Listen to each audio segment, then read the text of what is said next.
Paz do Senhor, irmãos. Uma alegria muito grande estar aqui na minha igreja, né? Vivo correndo por aí, trabalhando bastante, e as pessoas sempre me perguntam, você congrega em qual igreja? Aí eu falo, não, eu sou membro da igreja do Mandaqui. Às vezes eu estou lá e não te vejo.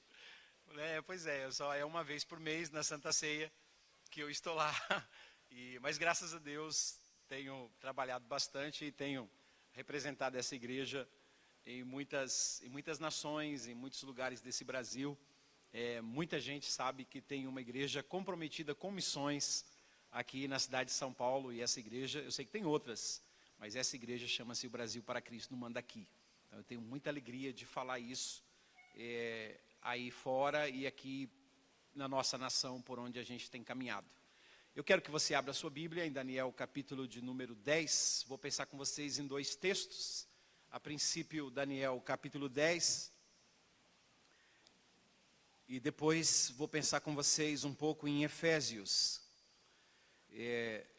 Vocês estão falando sobre batalha espiritual esse carnaval todo aqui, e também algumas vezes que eu estive aqui, há 2, 3 meses atrás, eu vim uma quinta-feira, depois eu vim um domingo de manhã, depois vim um outro domingo à noite, e percebi também que a sequência era batalha espiritual.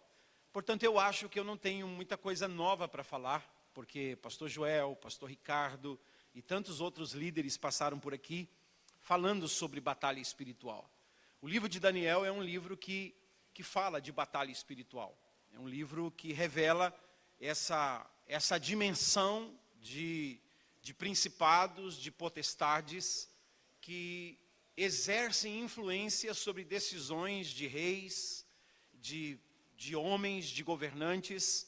A palavra que Deus revelou a Daniel, ela é muito clara para a gente perceber que o que está acontecendo aqui no mundo visível entre nós é apenas consequência daquilo que acontece no mundo invisível, no reino de principados, de potestades. A gente conhece exemplos no Antigo Testamento, não só no livro do capítulo 10 de Daniel, como em Êxodo, quando Moisés sobe ao monte, e ele diz para Arão e Ur, que ele ia precisar mesmo de Arão e Ur, e os dois subiram com Moisés no monte, e ele pediu para Josué ir para o campo de batalha. E nós conhecemos a história, Moisés lá em cima no monte, dizendo, eu vou ficar com a vara de Deus, e eu vou estender o cajado de Deus nas minhas mãos, enquanto, a Bíblia diz, enquanto Moisés estava com os braços estendidos, lá em cima na montanha, Josué prevalecia sobre os amalequitas lá embaixo no vale. Então a gente percebe que Josué está vencendo, mas só está vencendo porque a autoridade está sendo ganha lá em cima nas montanhas. E o texto diz que o braço de Moisés cansou. Então ele não conseguia mais sustentar o cajado de Deus esticado. E o texto fala que ele foi baixando, e conforme ele ia enfraquecendo e o cajado ia baixando, o texto diz que Josué começou a perder a batalha. Os amalequitas começaram a prevalecer sobre os israelitas. Então o Arão e o Ur perceberam isso, e eles correram até Moisés e levantaram, sustentaram as mãos de Moisés erguida, até que Israel desbaratasse por completo esses amalequitas. Então a gente sabe que Josué venceu. Josué teve uma vitória no reino físico, da espada, do cavalo, de escudos, de lanças. Mas essa vitória no reino físico, ela só foi possível porque a batalha foi ganha lá no mundo espiritual. E é interessante em Êxodo 16, você lê na tradução original, que a gente usa a expressão Jeová Nissi, ou Senhor é a nossa bandeira, quando na verdade no original está escrito, e as mãos foram levantadas para o trono de Deus. É isso que está no original. E as mãos foram levantadas para o trono de Deus. Então quando a gente está na presença de Deus, do trono de Deus, quando a gente consegue vencer as batalhas na dimensão espiritual, então, como consequência, a gente consegue ver concretizadas nossas vitórias aqui no mundo onde a gente vive. Então, muitas vezes a gente não consegue prevalecer aqui embaixo, Porque não existe mãos estendidas para o trono de Deus. Muitas vezes a gente não consegue vencer as batalhas na família, as batalhas no mundo financeiro, as batalhas no mundo ministerial. A gente não consegue vencer as batalhas pessoais, porque as nossas mãos não estão estendidas para o trono de Deus. E quando você lê Hebreus 4:16, fala que a gente pode chegar com confiança diante do trono da graça de Deus, porque diante desse trono da graça de Deus a gente alcança socorro e misericórdia no tempo oportuno. Então, se as nossas mãos estiverem estendidas, uma vida de oração, uma vida de batalha espiritual, entendendo o mundo espiritual e sabendo ganhar essas batalhas no mundo espiritual, a gente terá como consequência vitória nos nossos relacionamentos, no nosso dia a dia. Mas se a gente não entender que as nossas vitórias dependem de, em primeiro lugar, serem conquistadas nas regiões celestiais, a gente vai ficar a vida toda pelejando aqui, pelejando nessa dimensão, e a gente nunca vai conseguir ser vencedor nessas dimensões aqui de baixo, porque a gente não percebeu e não discerniu que para sermos vencedores aqui, a gente tem que conquistar isso primeiro no mundo espiritual. Quantos estão me entendendo, por favor, diga amém. Em Daniel, no capítulo 10, diz assim: no terceiro ano do rei Ciro, o rei da Pérsia, foi revelada uma palavra a Daniel. Então veio uma revelação, uma palavra foi revelada a Daniel, cujo nome era Beltesazar, e a palavra era verdadeira. E envolvia um grande conflito, envolvia uma batalha. Essa revelação que veio a Daniel era uma revelação do que estava acontecendo no mundo espiritual. Os conflitos de Grécia, de Pérsia, de Babilônia, aquilo tudo estava florescendo e era um momento de muita angústia no meio dessas nações, de junção de medos e persas para derrotar gregos e junções de nações e um movimento, uma muvuca tremenda entre esses povos daquela época. E Deus vem e revela a Daniel. Revela a eles a respeito de um grande conflito. Mas era um conflito que ia além desses conflitos que estavam entre reis e príncipes aqui da terra. Era um conflito espiritual. E o texto diz: e ele entendeu a palavra. Ele teve a capacidade de entender essa revelação que o anjo Gabriel trouxe para ele, e ele teve a inteligência da visão. E é isso que a gente precisa ter. A gente tem hoje o Novo Testamento muito mais claro do que Daniel tinha naquela época. Hoje nós temos de forma muito detalhada, e eu vou pensar com vocês um pouco no livro de Efésios, a questão de batalha espiritual está bem esmiuçada para a gente poder enxergar, para a gente poder entender a palavra e ter inteligência a respeito disso que foi revelado a nós, para que a gente possa ser vencedor em todas as áreas da nossa vida. Eu creio que você quer ser vencedor em todas as áreas da sua vida, não quer? Quantos aqui desejam ser vencedor em todas as áreas da vida?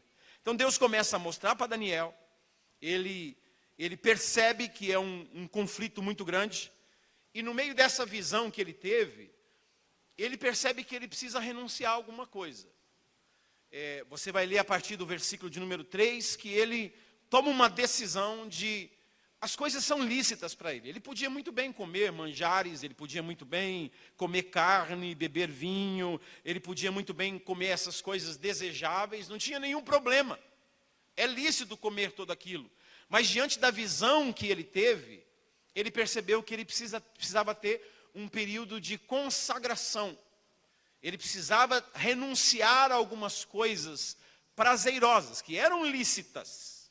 Mas para ele entender, discernir esse conflito, ele tinha que entrar num período de jejum. Ele precisava entrar num período de consagração. E assim também é a nossa vida. Deus quer revelar coisas para nós. Deus tem muita coisa linda para revelar para nós. Mas existe um caminho de renúncia. Existe um caminho onde você vai ter que abrir mão de comodidades, de coisas que são lícitas para você. Você vai ter que abrir mão de prazeres, de comidas, de manjares, de tempos, de férias, de descanso, É o que aconteceu com Daniel. Ele percebe, ele entendeu a visão, mas ele sabia que para aquilo entrar, penetrar no coração dele, para ele assimilar tudo aquilo, ele tinha que entrar em um período de consagração. Ele tinha que renunciar àquilo que qualquer pessoa pode comer, mas aqueles que foram alvos da revelação de Deus precisam aprender a renunciar para poder captar essas informações que Deus queria passar para o espírito dele. E assim é com a gente. Nós somos diferentes do mundo aí fora. Deus nos chama para períodos de consagração. Deus nos chama. Esses dias eu estava, não sei quem me acompanha, as pessoas que me acompanham pelas redes sociais, sabe que eu estava nos países, são os países mais fechados do mundo para o evangelho. E Turquia é um lugar legal, não tem muito problema, embora tenha muitos fanáticos, algumas bombas explodem aqui, explodem lá, mas Turquia ainda é um país bom para se pregar o evangelho. Você ainda consegue evangelizar com mais facilidade. A Rússia, você já tem um pouquinho mais de dificuldade, não pelo Islã, que está estabelecido lá, que não é uma maioria, mas sim pelo próprio ateísmo, que ficou como herança da União Soviética nessa nação. As pessoas são muito céticas, as pessoas acreditam somente nelas, não existe espaço para o sobrenatural, não existe espaço para anjos, não existe espaço para Deus, não existe espaço para Espírito Santo, para coisas do mundo espiritual. Tudo é desse mundo, é secularismo, não existe nada do mundo sobrenatural. Então quando você tenta começar a falar de Deus para eles na hora já descartam, não estão interessados em te ouvir, porque eles não acreditam em Deus. Não adianta você falar nada a respeito do mundo espiritual para eles, porque de cara eles já descartam. É só um agir sobrenatural para fazer um deles entrar em desespero com a vida e buscar refúgio em um guru, e de repente acaba encontrando um pastor, encontra um missionário que pode falar do amor de Deus para eles. Então eles em desespero acabam acreditando. Mas o que está lá é uma perseguição mais do Estado ateu do que propriamente do mundo islâmico.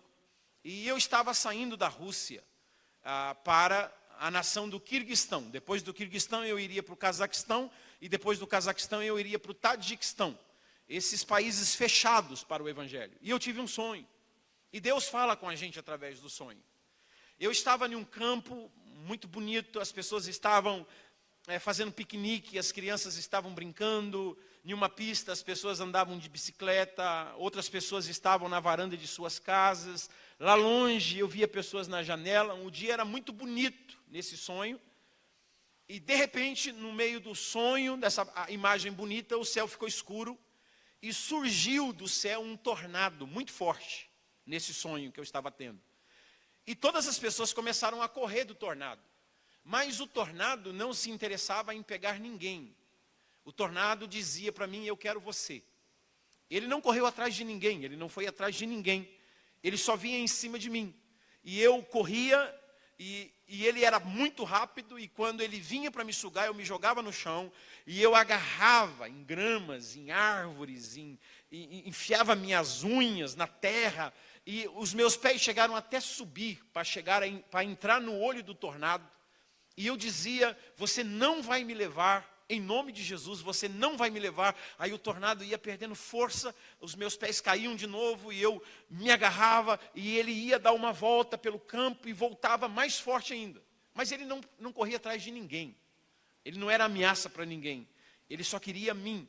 E isso veio por várias vezes, e aí no sonho, ele veio, acho que pela 5ª vez para cima de mim, e eu disse para Deus, Deus, Ele vai me levar, porque eu já não tenho mais forças para agarrar em troncos de árvores, as minhas unhas estão machucadas. Eu falando isso para Deus no sonho, eu não tenho mais forças para me segurar na terra. E o tornado vinha para cima de mim, muito forte, era muito real no sonho. E aí, quando o tornado vinha e eu sabia que ele ia me levar, eu escutei a voz de Deus falando comigo no sonho. Levanta e repreenda esse tornado agora. Levante-se, coloque-se de pé e repreenda esse tornado em meu nome. E eu disse para Deus, mas Deus, eu estou fraco. Deus disse, coloque-se de pé e aponte para o tornado e repreenda-o em meu nome. E quando o tornado vinha para cima, ele estava levando ônibus, ele estava levando casas, ele estava levando bois, ele estava levando um monte de coisa, era um tornado imenso. E eu, fraco, me coloquei de pé e apontei o dedo para o tornado e eu disse, eu te repreendo em nome de Jesus. E ele se dissolveu na mesma hora, no mesmo instante. Os carros caíram, os bois, os animais, o tornado perdeu a sua força e eu acordei. E quando eu acordei, eu sabia que eu ia passar por momentos muito difíceis esses dias nesses países. Mas que era para eu não ter medo, porque o tornado não teria poder para me sugar. Eu vi isso aí numa batalha espiritual, eu sabia que eu estava numa batalha espiritual. Eu sabia que eu estava em uma guerra espiritual.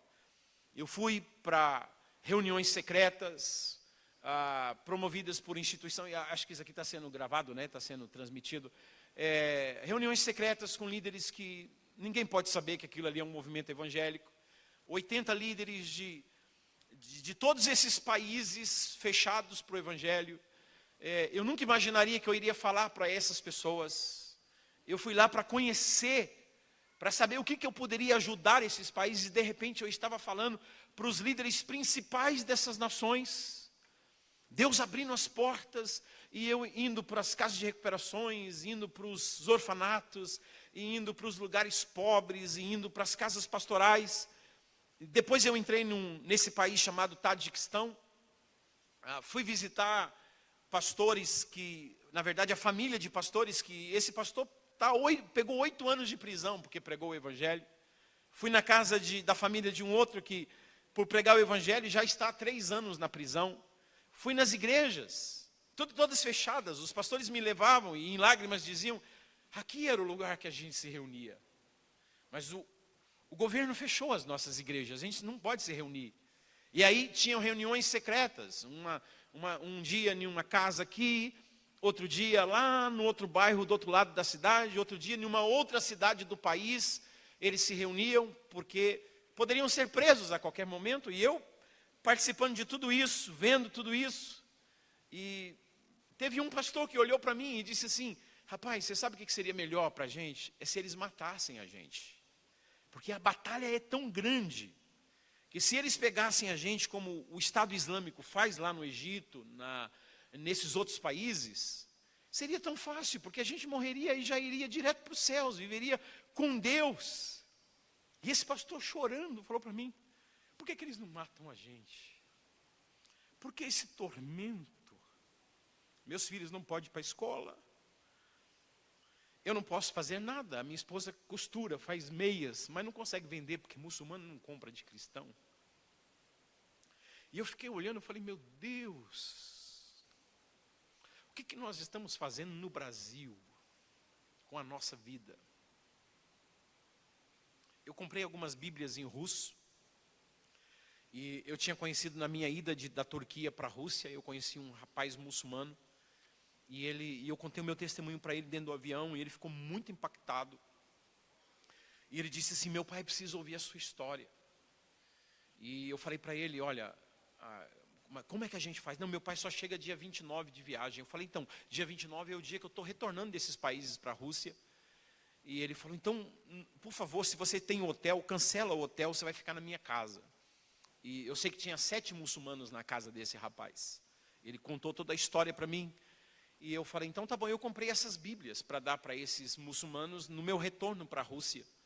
E quando eu acordei 3h20, eu saí de casa 3h20 da manhã, na cidade de Dushanbe, a capital do Tajiquistão. E rodei, preguei em uma cidade, peguei um avião, desci nessa cidade na fronteira e preguei, depois peguei um ônibus, depois peguei um outro carro. E quando foi 1h20 da manhã, eu saí 3h20 da manhã. E quando foi 1h20 da manhã do outro dia, eu cheguei na fronteira com o Quirguistão. O Tajiquistão com o Quirguistão, a 28 graus abaixo de zero, tinha que andar mais de 1 quilômetro no meio da terra para chegar na outra fronteira. É terrível aquilo. E o cansaço físico. E a polícia nos parou em um lugar deserto. Estava eu, um missionário Quirguistão e um pastor Tajiquistão. E eles acharam as bíblias na minha mala. Então, imediatamente, eles apreenderam o meu passaporte, e apreenderam o passaporte dos missionários, e nos levaram para a delegacia. 1h20, 1h40 da manhã, a gente estava na delegacia, debaixo de um interrogatório tremendo. Eles queriam que eu dissesse que essas Bíblias eram desses pastores. Se eu falo que as Bíblias eram desses pastores, primeiro eu estava mentindo, porque a Bíblia não era desses pastores. As Bíblias eram minhas, eu comprei para levar para os muçulmanos na Rússia. E eles queriam que eu falasse que era deles, para que eles pudessem comprometer, colocá-los na prisão. E eu disse, não, essas Bíblias são minhas, e a gente foi ficando várias horas, um frio, e muitas horas de interrogação, e disseram que não ia entregar o meu passaporte. Nesse tempo eu já sabia que tinha perdido o meu voo de Osh para Bishkek, na capital do Quirguistão. Eu sabia também que eu já iria perder o meu voo do Quirguistão para a Rússia. Era uma batalha terrível, era um cansaço na mente. De repente, quando eles deixaram nós três na sala, eu lembrei do sonho. Eu me coloquei em pé, cansado, com vontade de chorar. Não tinha internet, não tinha nada, não podia me comunicar com ninguém. O pastor estava tendo problema por causa de mim, o outro missionário, passaporte apreendido por causa de mim. Eu disse, meu Deus, e agora, o que eu vou fazer? E aí eu lembrei do sonho, e eu fiquei em pé naquela sala. E eu falei para os pastores, eu vou orar, se vocês quiserem orar comigo, nós vamos orar aqui agora, e Deus vai repreender esse laço maligno, essa tormenta, esse twister que veio para cima para nos impedir de fazer a obra de Deus. E começamos a orar, e os pastores foram orando, e nós fomos orando, e eu comecei a falar em línguas. De repente entrou uma paz tão profunda na minha alma, uma paz tão profunda, como se eu me tornasse um gigante, e eles não tinham mais domínio algum sobre mim. Aqueles policiais não tinham mais domínio sobre mim. Eu senti que eu tinha domínio sobre eles. Isso é uma loucura falar isso. Mas quando o policial entrou na cela, e eu tinha terminado de orar, e eu falei para o pastor, já está tudo resolvido. Já está resolvido. E o missionário falou assim, como assim? Eu falei, já está resolvido, cara. Já foi dissipado. A paz tinha entrado no meu coração. O policial pegou e jogou os passaportes em cima da mesa. E eu simplesmente estendi as mãos e peguei os passaportes. E o missionário disse assim, não é para pegar os passaportes. Eu falei, não, já estamos liberados, cara. Ele olhou assim para mim, não, estou liberado. Eu falei, estamos liberados, cara. Já está liberado. Aí o policial, e tinha ainda pelo menos 2 Bíblias em russo em cima da mesa.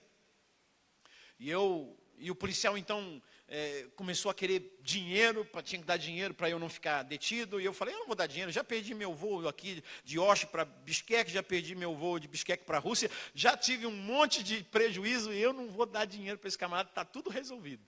E aí, quando foi 4 horas da manhã, depois de darem um chazinho lá de banco na gente, de frio, eles nos liberaram.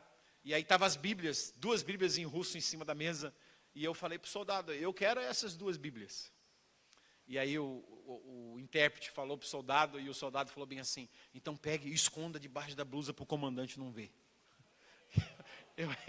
Eu ainda consegui levar a Bíblia para pelo menos 2 pessoas lá na Rússia, e pude entregar a palavra de Deus para eles ali naquele lugar. São batalhas. E que você ganha no mundo espiritual. Deus te revela e você entende. Quando veio esse sonho eu entendi. Vai ter uma batalha espiritual. E quando a aflição e a angústia veio, eu discerni, peraí, Deus me deu vitória. É só eu me levantar e repreender em nome do Senhor. Porque essa batalha já está vencida. O Senhor já revelou para mim. E eu entendi a visão. E orei, fiquei orando com esses pastores dentro daquela sala. E o Senhor nos deu a vitória para a glória do Senhor Jesus. Eu consegui um voo naquela madrugada. Na madrugada do outro dia, os cristãos do Tajiquistão ficaram sabendo, e eu tive que voltar para a cidade de Kuchambi, o nome da cidade. Parece que tem que falar língua estranha, né, para falar o nome dessas cidades. E aí os cristãos ficaram sabendo que o missionário brasileiro que tinha pregado na ceia, tinha retornado. Então eles pediram para o pastor, sabiam que eu ia viajar só na outra madrugada, eles pediram uma reunião, porque eles estavam com fome de Bíblia, com fome de Deus, e que se eu pudesse falar para eles, ter um tempo para eles. E nós nos reunimos na casa, e eu ministrei 5 horas e 42 minutos para eles. 5 horas e 42 minutos naquela sala para esses irmãos da Moldávia, do Uzbequistão, do Quirguistão, do Tadiquistão, que pertencia a essa antiga União Soviética, cristãos que têm passado tanta perseguição, e eles iam fazendo perguntas com fome de Bíblia, com sede de Bíblia, com desejo de Bíblia, e eu fiquei 5 horas e 42 minutos ministrando a palavra de Deus a eles.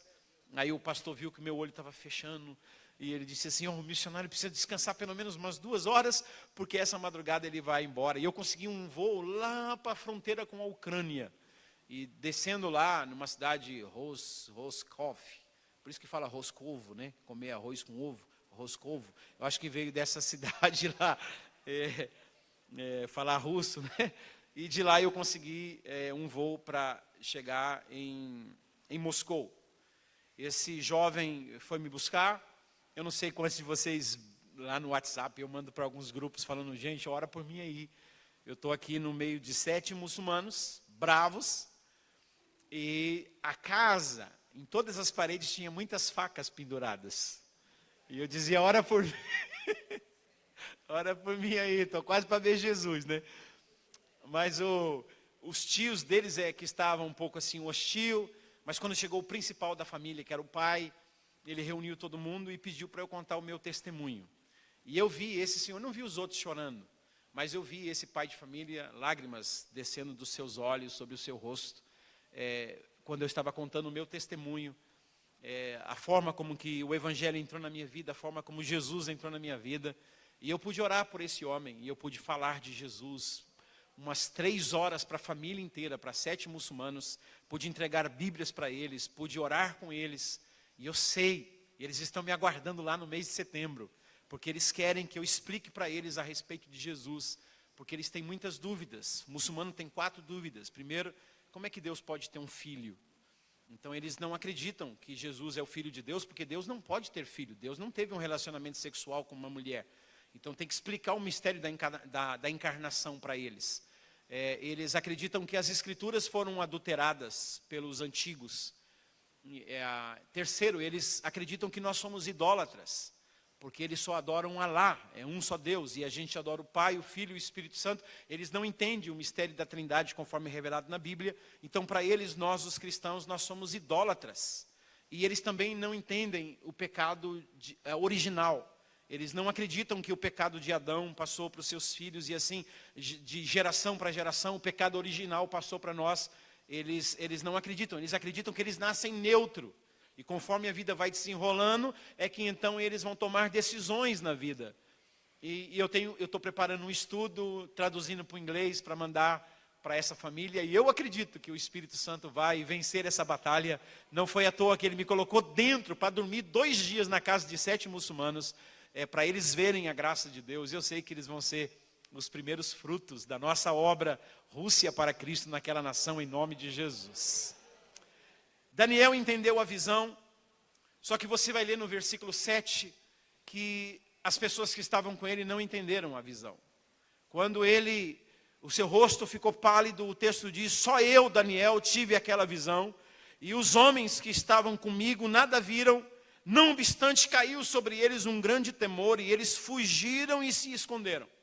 Então você precisa estar preparado para isso. Quando você começa a entender o mundo espiritual, muita gente não vai entender. E talvez há a possibilidade de você ficar sozinho nessa guerra. Há a possibilidade das pessoas te abandonarem nesse conflito.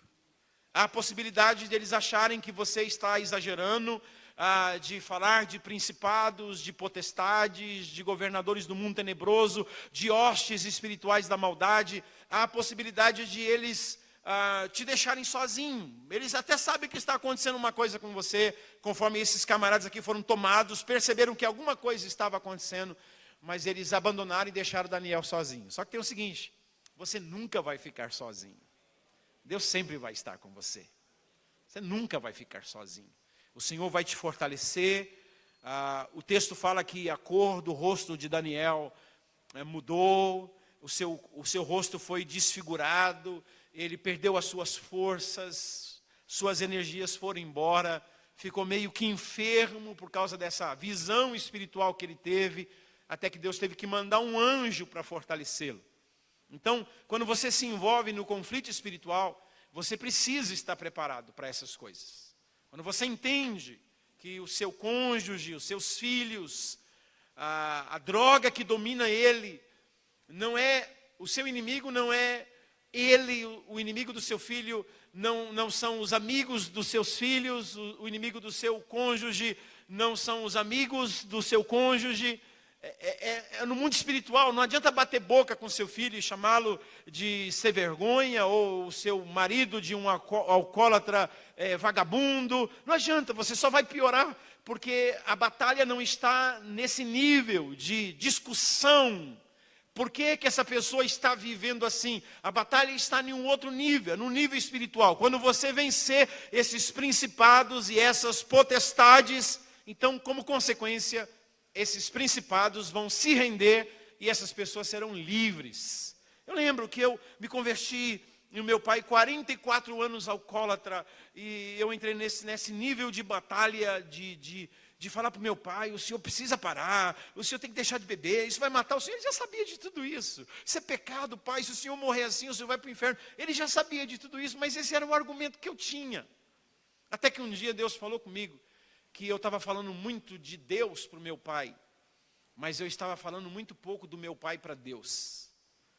Foi uma inversão. Eu estava falando muito de Jesus para o meu pai, mas eu estava falando pouco do meu pai para Jesus. Eu entendi o que Deus estava falando para mim. Você precisa orar mais, você precisa apresentar mais o seu pai diante de mim. Você precisa entrar mais no mundo espiritual. Você fala muito de mim para ele, mas você fala pouco dele para mim. Então eu entendi que eu tinha que me consagrar mais. João 17, eu me santifico a favor deles. É você se santificar pelos seus familiares, é você pagar um preço pela libertação deles, porque eles não entendem. O Deus desse mundo cegou o entendimento deles, eles vivem cegos, e é a gente que sabe que é batalha espiritual e que tem que vencer esses principados no mundo espiritual. E eu lembro que eu entrei num período de jejum, de oração. Foi muito lindo a conversão do meu pai. A minha mãe já tinha se convertido, meu irmão mais velho já tinha se convertido, e o meu pai não queria de forma alguma. Meu pai gostava muito da bebida, meu pai gostava muito do tabaco, era o tempo todo, 24 horas, eu tenho poucas lembranças do meu pai são. Meu pai vivia bêbado, ele não podia viver são. Mas eu lembro naquele dia, quando a graça do Senhor Jesus veio sobre a vida dele, e o coração do meu pai foi quebrantado pela graça de Jesus. Ele não se tornou um homem perfeito, ele ainda teve muitas falhas na vida dele, mas o meu pai foi liberto dessa área da vida dele, porque o Evangelho de Jesus revela para a gente que quando a gente vence essas potestades no mundo espiritual, essas potestades que estão aqui, elas perdem a sua força, e o Evangelho prevalece na vida dessas pessoas. Quantos me entendem, por favor, diga amém. Deixa eu pensar com vocês, antes de continuar em Daniel, em Efésios. O livro de Efésios é um livro de batalha espiritual. O tempo todo você vai ler Paulo falando de dimensões espirituais. Basta você ler o que aconteceu na cidade de Éfeso. Atos capítulo 19, Paulo está pregando na cidade de Éfeso e Deus fazia milagres extraordinários. Eu acho interessante isso, porque para mim qualquer milagre é extraordinário. Mas o poder de Deus era tão grande lá, que fazia diferença de milagres e de milagres extraordinários.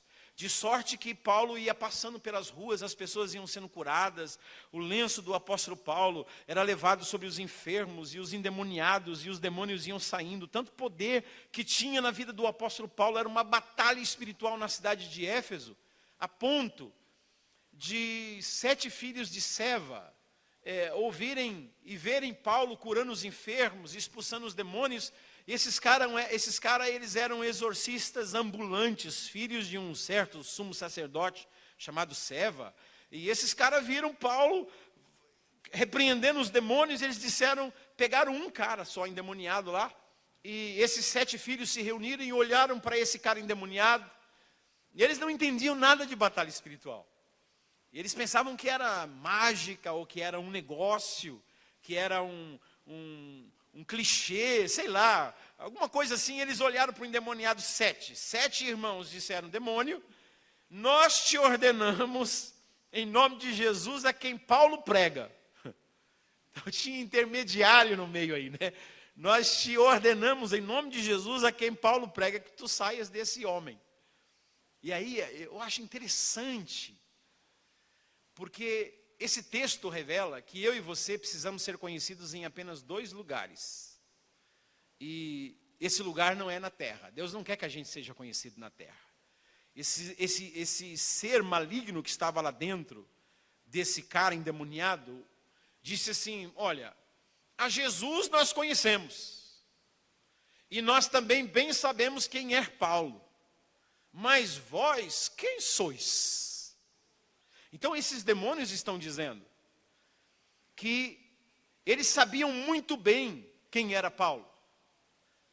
Paulo era muito conhecido nos céus, pela sua intimidade com Deus.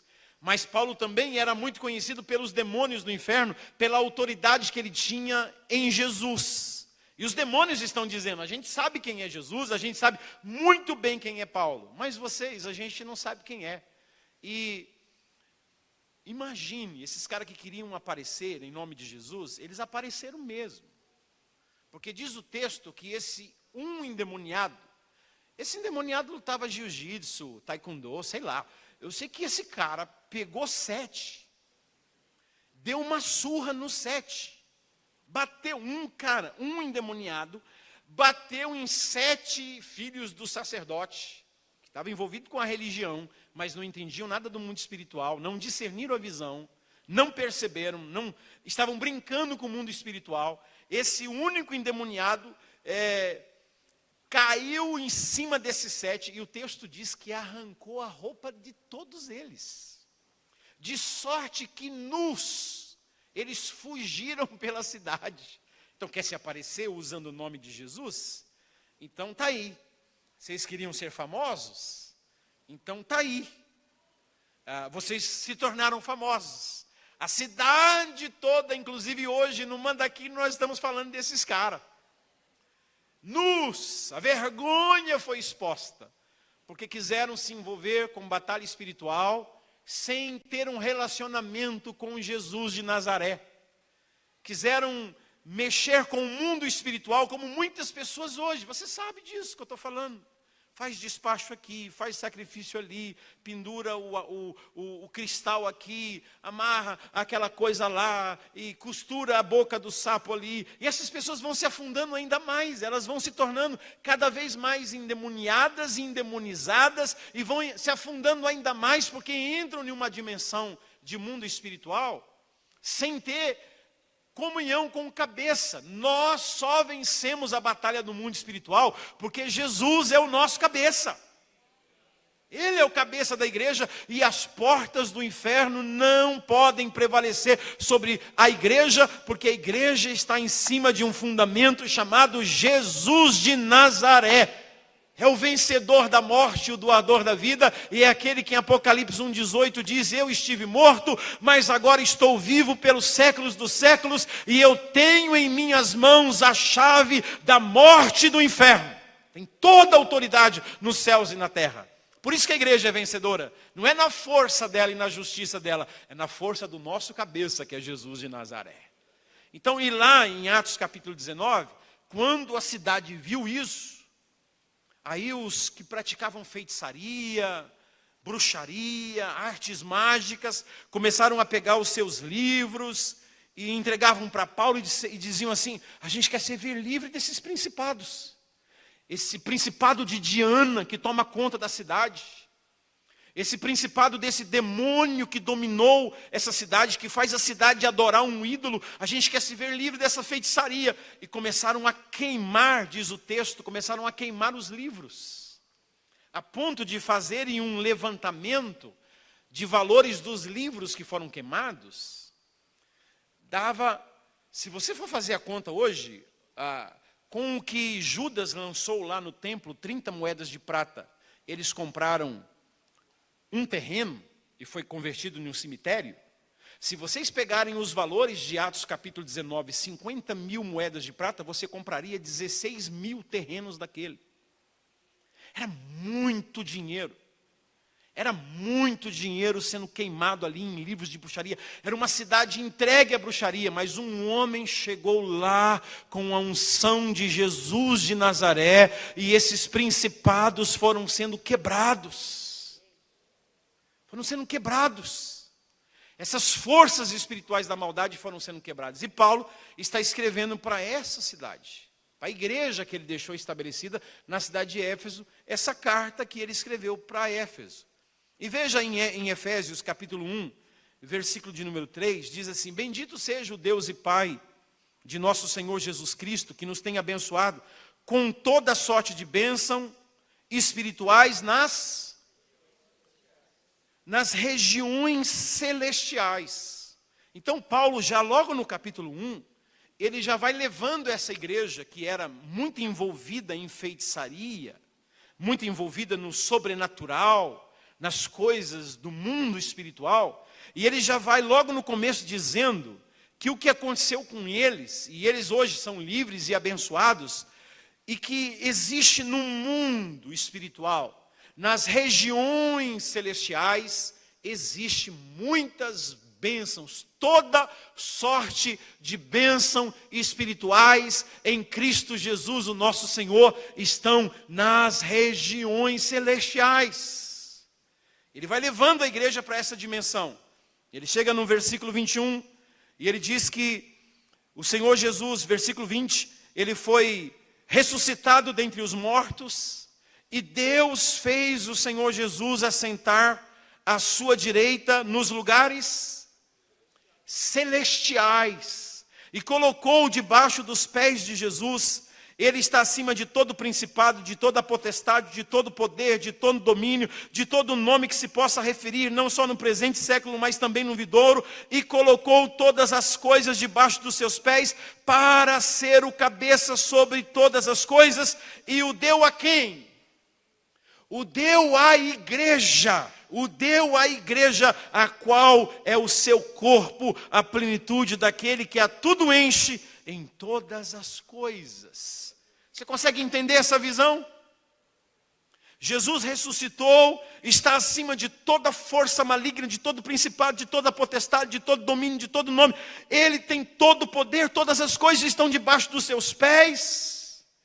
E ele outorga essa autoridade para o seu corpo, que é a igreja. A igreja tem poder de exercer essa mesma autoridade sobre a terra, sobre essas forças malignas. Capítulo 2, versículo 6. E ele nos ressuscitou juntamente com Cristo e nos fez assentar com Cristo nas regiões celestiais. Ele nos fez, é algo que já aconteceu. No nosso corpo nós estamos aqui. No meu corpo agora eu estou em um espaço geográfico chamado Bairro do Mandaqui, na Igreja do Brasil para Cristo, em um país da América do Sul chamado Brasil, em um continente chamado América.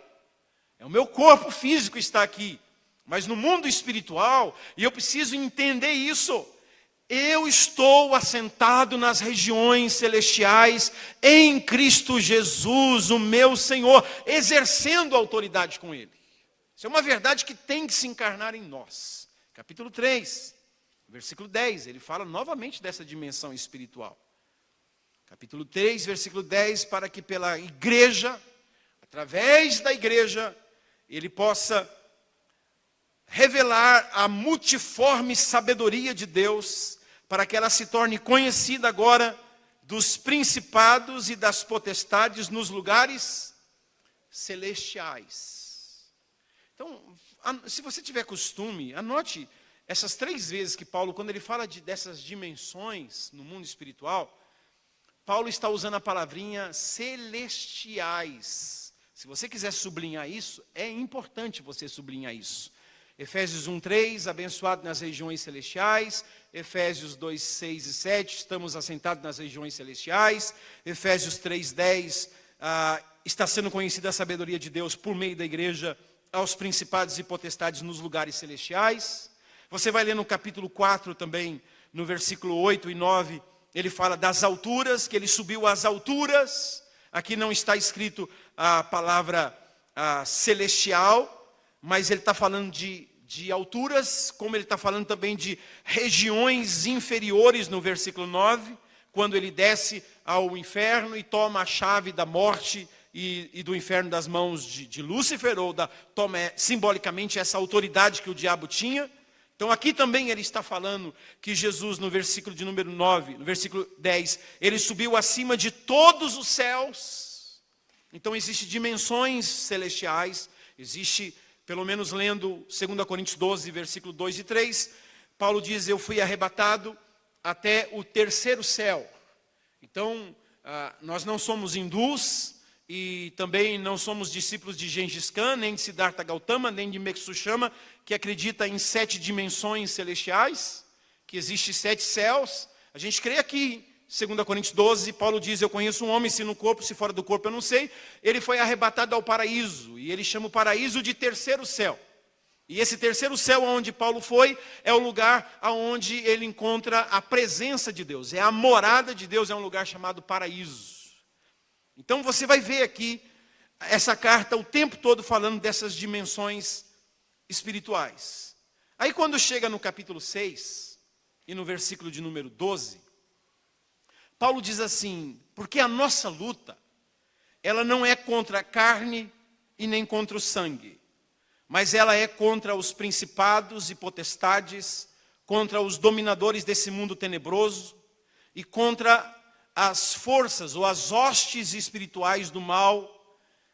Agora, o que diz ali? As forças espirituais do mal que estão nas regiões? Não está escrito celestiais. Celestiais é o lugar onde Deus habita, é o terceiro céu.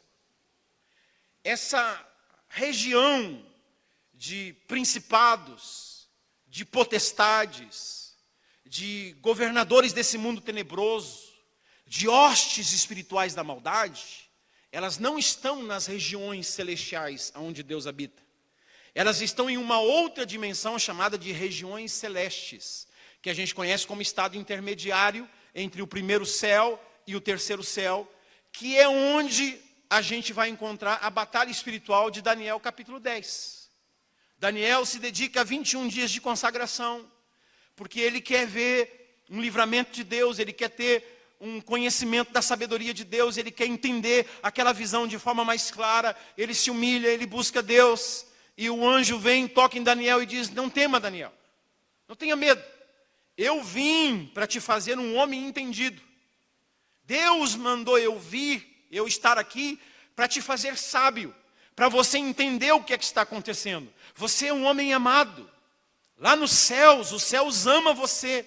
Eu quero te dizer que desde o primeiro dia em que você aplicou o seu coração para se humilhar e para buscar a Deus, foram ouvidas as tuas palavras nas regiões celestiais. Lá no trono de Deus, a sua voz se fez ouvir. E a ordem veio. Você vai pegar Lucas 1, versículo 19. Quando o anjo Gabriel se apresenta, nós não somos seguidores de Maomé, a gente não crê no Alcorão, que fala que o Gabriel é um arcanjo. Você nunca vai ler na Bíblia que Gabriel é um arcanjo. Lucas 1,19, ele mesmo diz para Maria, e ele diz para Zacarias, eu sou Gabriel, o assistente de Deus, aquele que assiste diante de Deus. Gabriel é o anjo mensageiro, ele dá a mensagem para Daniel, ele dá a mensagem para José, ele dá a mensagem para Isabel, ele dá a mensagem para Zacarias, ele dá a mensagem para Maria, ele dá a mensagem para os reis magos, ele é um mensageiro. É isso que significa Gabriel, o assistente, o que leva a mensagem de Deus. Ele não é um anjo guerreiro, ele é um mensageiro, e todas as vezes que você vê Gabriel na Bíblia, você vai ver Gabriel trazendo uma mensagem. Agora, existe um outro ser. A gente sabe que a palavra chefe no hebraico e no grego vem dessa palavra archangels, ou seja, arcanjo, o chefe de todos os anjos. Deus diz, Daniel, o dia, e eu estou com vocês em Daniel capítulo 10, o dia que você aplicou o seu coração Isso aqui fala de batalha espiritual, de perseverança, irmãos. Porque às vezes a gente ora e não acontece nada, a gente pensa que Deus não se importou com a nossa oração, a gente pensa que não teve efeito, a gente não sentiu nada, não houve mudança, e a gente desiste. E o Daniel perseverou. Ele ora um dia, ele ora 2 dias, ele ora 5 dias, ele ora 15 dias, ele ora 19 dias, ele ora 20 dias, ele ora 21 dias. Enquanto não veio a resposta, ele não desanimou. É uma batalha espiritual.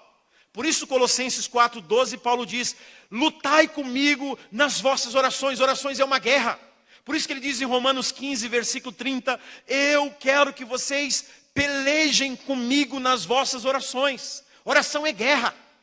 Você pega Efésios capítulo 6, todas as partes da armadura, capacete da salvação, couraça da justiça, escudo da fé, espada do Espírito, sandálias do Evangelho da paz. E aí você pergunta, mas e a oração aonde é que entra aí? Não, a armadura é a preparação para a guerra, e a oração é a guerra. A oração é a guerra.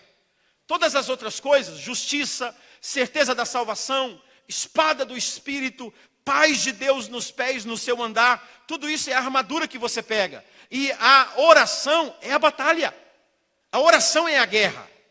É quando você diz, eu vou travar uma batalha de oração. Eu vou vencer essa batalha em oração. E eu vou no mundo espiritual, como Moisés com a mão erguida. Eu vou receber a vitória, minha mão vai tocar no trono de Deus.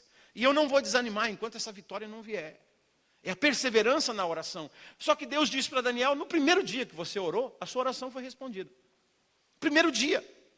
Só que quando o anjo Gabriel veio, Daniel capítulo 10, ele diz, no versículo 13, mas o príncipe do reino da Pérsia, no versículo 12 ele fala, desde o dia que você aplicou o seu coração, a palavra saiu, a mensagem foi enviada. Eu fui já enviado com a resposta para você. Mas o príncipe do reino da Pérsia me resistiu por 21 dias. Aqui é o anjo Gabriel falando. Me resistiu por 21 dias, porém, Miguel, um dos primeiros príncipes, ele veio para ajudar-me e eu obtive a vitória sobre os reis da Pérsia. Não era o rei, o Assuero, esses Artaxerxes, o Ciro, não eram esses reis que está se tratando aqui. É desses principados que estão no mundo espiritual, que dominam a mente dessas pessoas. Quem é que inventou uma metralhadora? Você acha que foi um ser humano que inventou uma metralhadora? Uma arma? Uma pistola para matar as pessoas? Uma granada para explodir? Não é uma mente humana que inventou isso, existem forças por trás. Uma bomba atômica, um lança-míssil, uma arma química que faz as pessoas se dissolverem. Você acha que foi a mente humana que criou isso? Existem forças do mundo das trevas que trabalham na mente dessas pessoas. Que faz, conforme diz Romanos, homens inventores de males. Mas o próprio Paulo fala que são forças das trevas que faz com que esses homens sejam inventores de coisas ruins. Inimigos do bem, praticantes do mal, porque são forças espirituais da maldade que estão agindo na vida dessas pessoas. E aí esse anjo falou bem assim, olha, tem 21 dias que eu estou tentando passar. Mas esse principado da Pérsia, esse demônio, não me deixava passar. Mas porque você perseverou em oração, cuidado, tá, queridos, para você não fazer o que uma igreja aqui no Brasil andou ensinando por aí. O pastor, eu fui lá para ver, porque eu não estava acreditando naquilo. Ele lançou na televisão a campanha.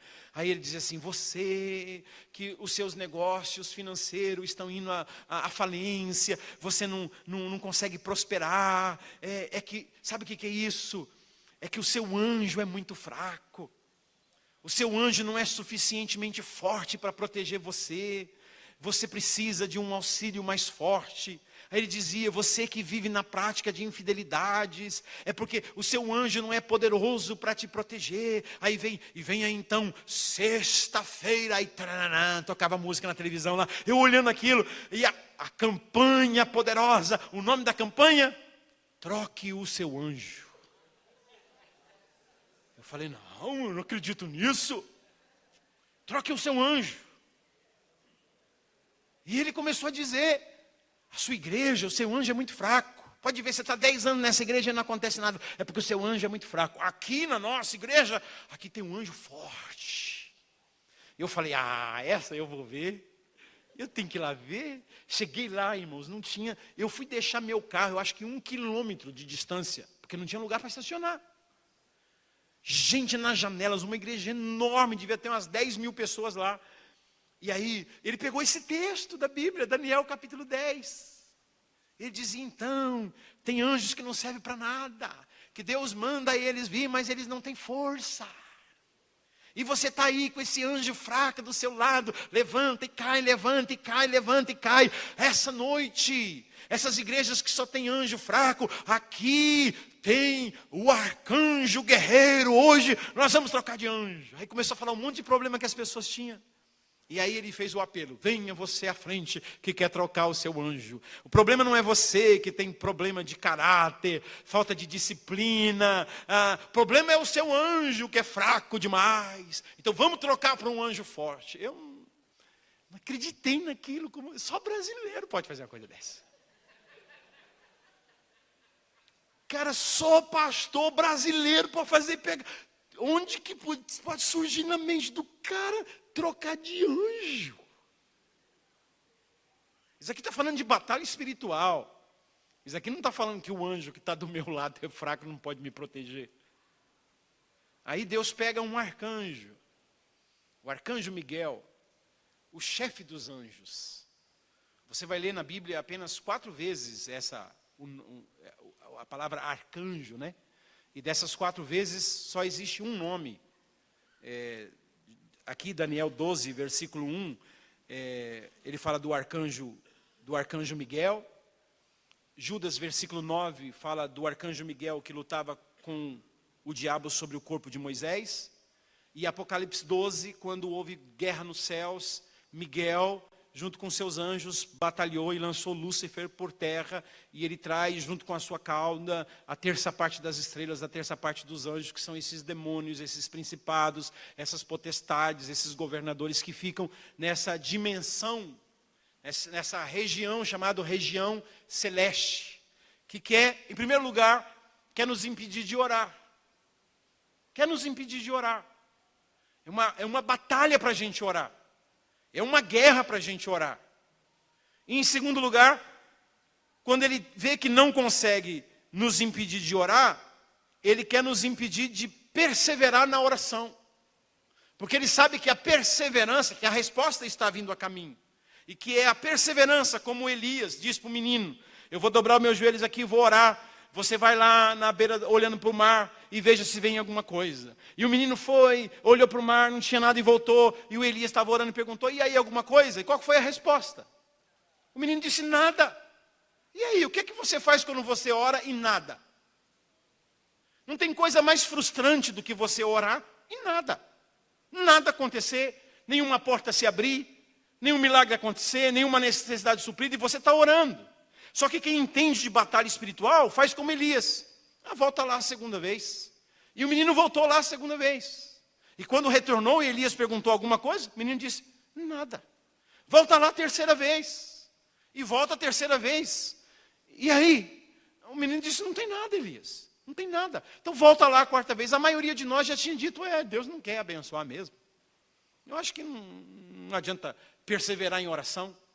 Porque a gente fica olhando só para o mundo físico. A gente não percebe que a batalha está na dimensão espiritual. E o Elias disse, volta lá a sexta vez, volta a sétima vez. Na sétima vez o menino disse, eu vi lá alguma coisinha agora. O que você viu? Eu vi uma nuvem assim, tão pequenininha, insignificante, do tamanho da mão de um homem.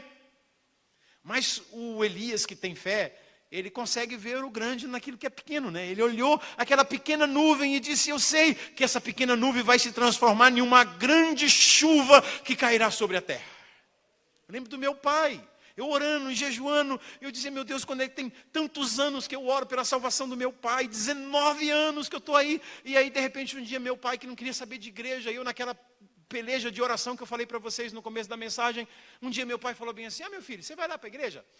Ora por mim lá. Simplesmente isso, e saiu. O meu pai pediu para eu orar por ele. Alguém poderia dizer bem assim: isso não é nada, só um pai pedir. Mas um pai que jamais queria saber de Deus, e de repente chega e fala: meu filho, ora por mim lá. Eu vi essa pequena nuvem como uma grande chuva. Eu sabia que o milagre ia acontecer. Porque você enxerga com outros olhos. Você não desanima.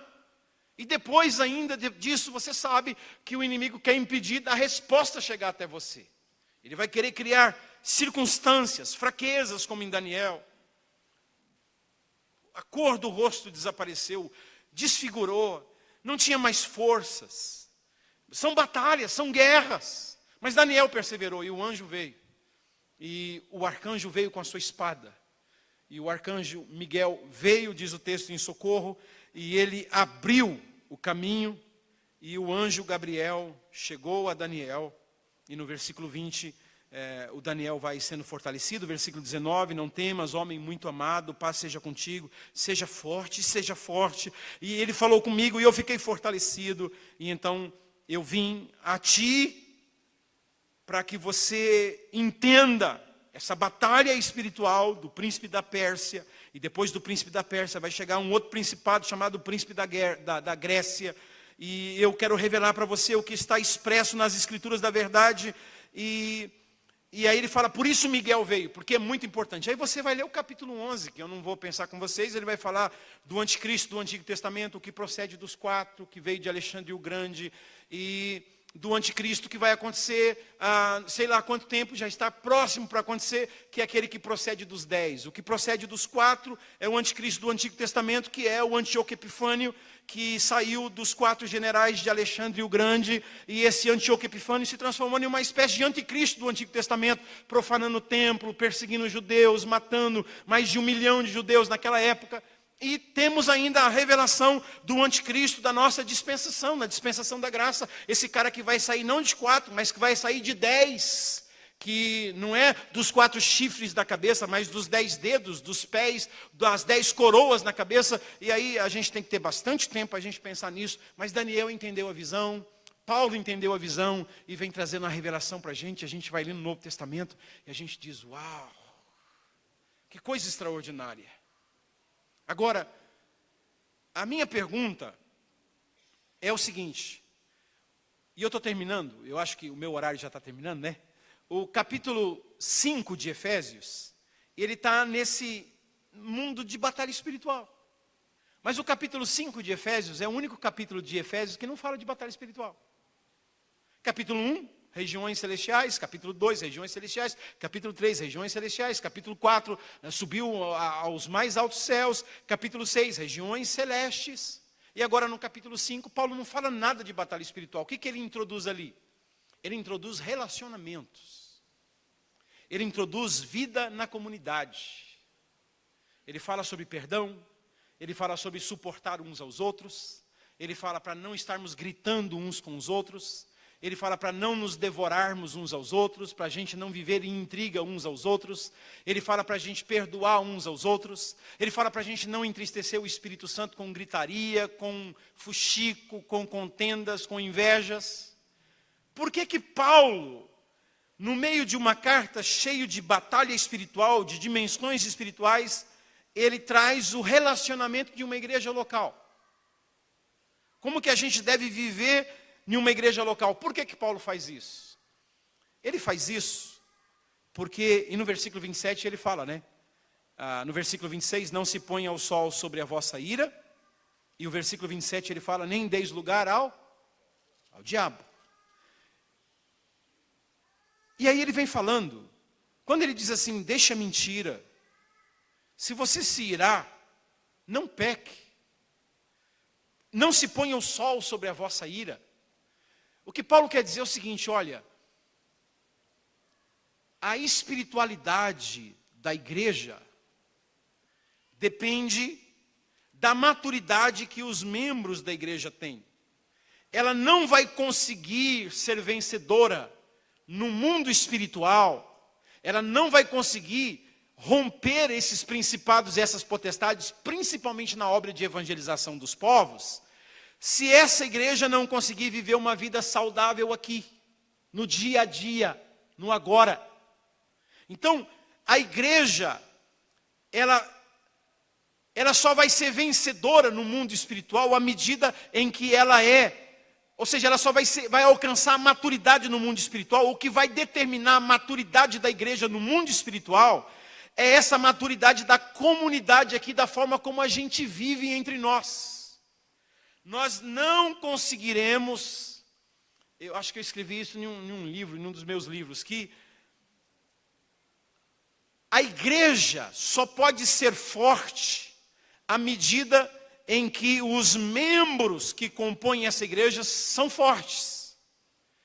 A igreja só pode ser forte à medida em que as famílias que compõem essa igreja sejam famílias fortes. Ou seja, a igreja não vai ser mais forte do que a família que compõe a igreja. A igreja não vai ser mais forte do que os membros que compõem essa igreja. Quantos estão me entendendo? Se nós somos membros fortes, que nos perdoamos, que temos facilidade de perdoar, de pedir perdão, de não se pôr o sol sobre a vossa ira, o que Paulo está dizendo? Paulo está dizendo o seguinte, olha, o sol vai embora e vem a noite, aí você vai para a cama dormir. Paulo está dizendo assim, não vai deitar, não coloque a cabeça sobre o travesseiro, não espere a noite chegar, para você resolver esse problema. Não se ponha o sol sobre a sua ira. Ou seja, não vá dormir com esse problema. Resolva. Peça perdão. Perdoe. Porque se você for dormir com esse problema sem resolver, amanhã a sua vontade de pedir perdão ou de resolver o problema vai ser menor. Depois da manhã vai ser menor ainda. E daqui uma semana você nem vai ter sentimento de que você magoou alguém. Porque a sua consciência está cauterizada e você vai dando lugar ao diabo e você vai entristecendo o Espírito Santo. Então eu gosto de falar de batalha espiritual.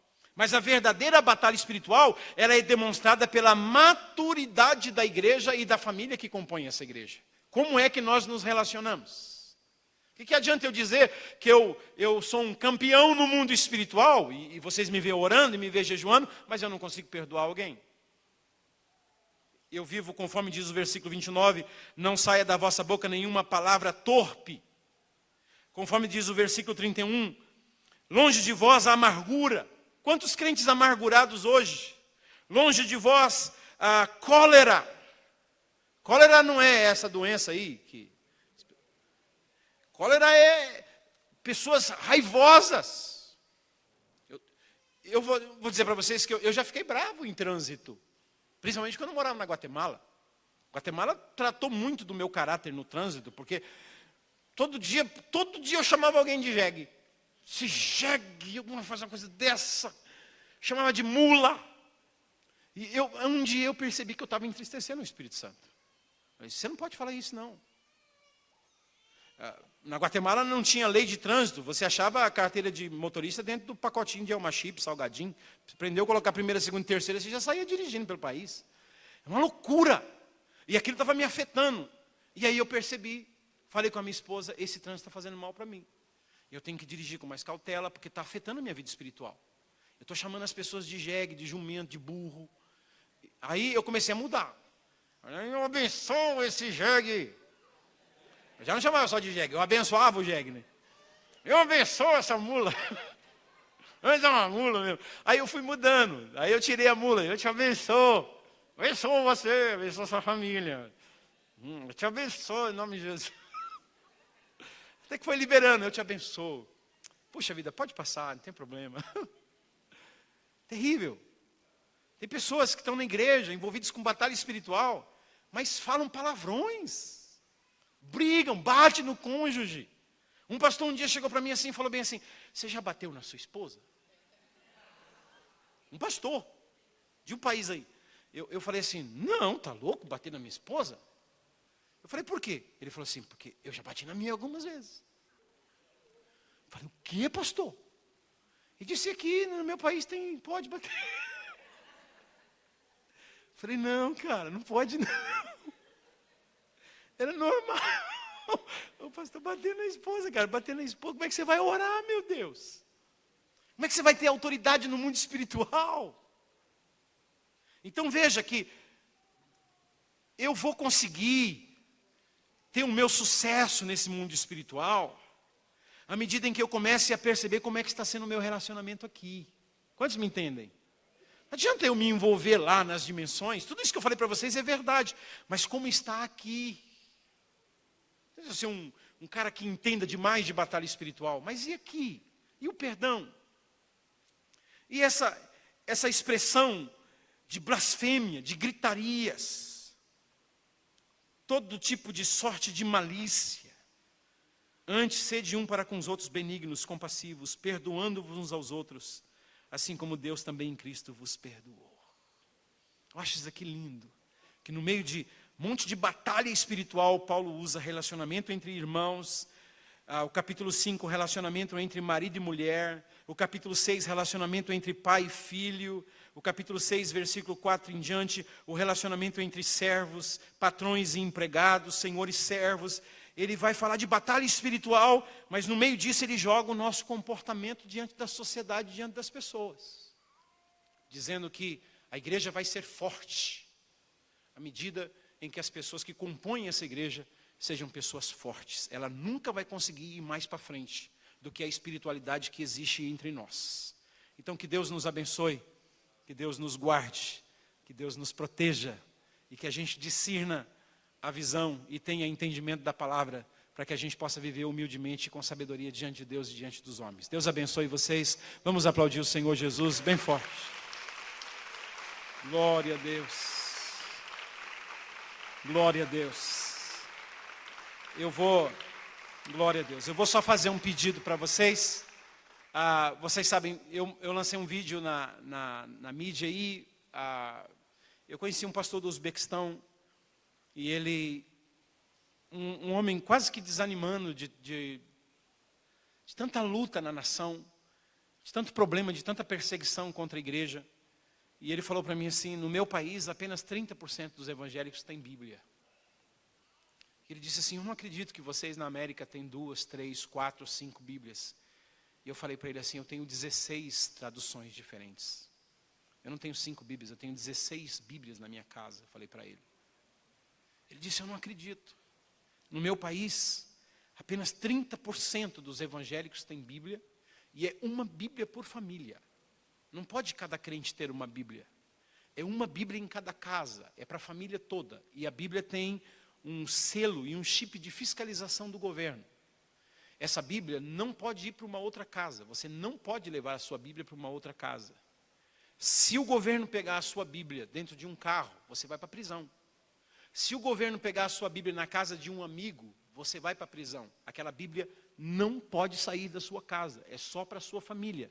Ela não pode sair das portas para fora. E ele disse, e 70% dos cristãos da minha nação, eles não têm Bíblia. Eu não sei o que fazer. Enquanto ele falava e a gente ia conversando, vocês sabem, eu vou para esses países e eu sempre volto com desafios. A gente abre poços, constrói escolas, constrói igrejas, constrói ateliê, constrói granjas, a gente constrói cafeteria, a gente faz um monte de coisa para abençoar a obra missionária. E dessa vez, enquanto esse pastor falava comigo, eu senti que nós, no Brasil, a gente pode abençoar pelo menos 10 mil famílias cristãs lá no Uzbequistão. A gente pode colocar a Bíblia em pelo menos 10 mil casas naquela nação. E eu abracei esse alvo, sabendo que assim como Deus levanta as pessoas para me ajudar, para fazer tantas outras coisas, eu sei que Ele vai me ajudar para a gente levantar esses recursos. É muito dinheiro. Eu estive com os líderes da Sociedade Bíblica da Rússia, são 210 mil reais, 60 mil dólares para a gente produzir 10 mil Bíblias. Na língua do Uzbequistão, naquele formato que eu mostrei para vocês no vídeo, aqueles que viram. Eu abracei essa causa e eu disse, em nome de Jesus, eu volto para o Brasil com essa visão. E eu abracei esse pastor, chorei por esse pastor e disse, o Brasil ama essas nações. E o Brasil vai fazer isso em nome de Jesus. Nós, como povo brasileiro, vamos abençoar aquela nação. E eu cheguei no domingo passado, eu fui numa igreja pequena, E eu fiz com a minha esposa, eu sempre invisto, eu sou o primeiro a investir nas visões que Deus me dá.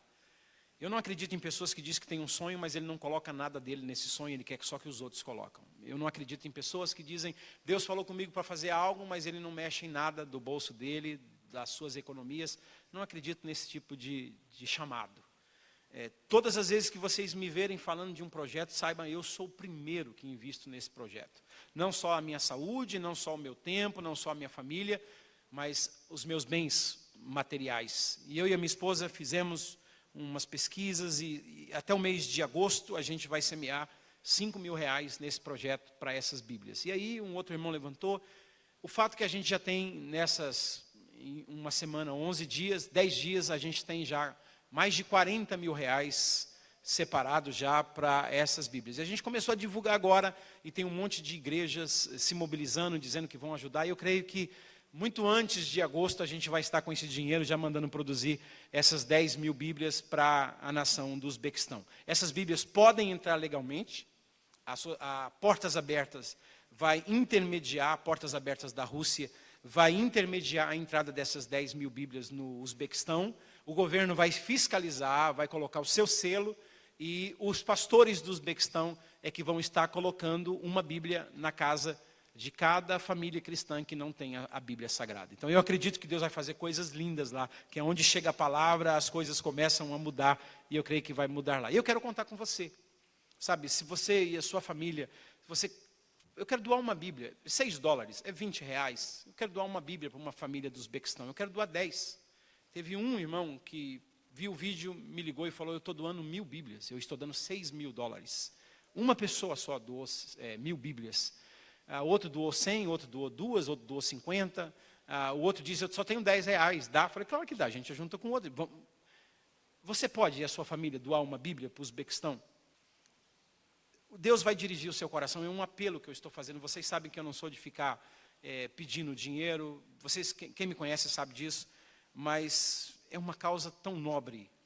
Aquelas nações precisam do Evangelho de Jesus. Então você pode entrar no meu site, você coloca aí www.doi.edsonteixeira.com.br. Você colocar doi.edsonteixeira.br, já cai na página para você fazer a sua doação online. Você pode doar uma cota de R$50, ou pegar 2 cotas, 3 cotas, o que você sentir no seu coração. Ou então depois você procura a conta da missão, está o Fabiano aí, me procura, me escreva, eu passo para você com muito carinho. Mas eu gostaria que a igreja, a qual eu sou membro e eu participo, participasse de uma forma muito forte nesse projeto, para a gente poder abençoar a nação do Uzbequistão. Deus abençoe vocês, um beijo no coração, vamos aplaudir o Senhor Jesus mais uma vez. Obrigado, pastor Ricardo, Deus abençoe.